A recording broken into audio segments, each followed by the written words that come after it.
In this moment, I know there are people who want to rededicate their lives to God.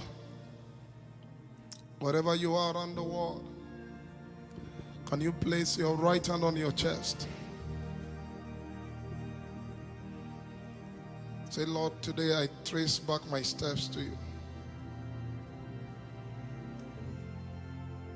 I will not squander mercy.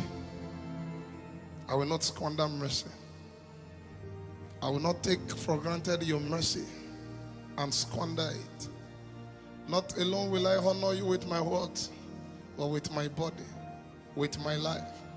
Lord, I honor you. Rededicate your life now. In fact, everybody put your right hand on your chest. Pledge your allegiance to the Lamb. Let the honor of the Lord radiate our hearts tonight. The reverential fear of the Lord, let it come back. Let him come back.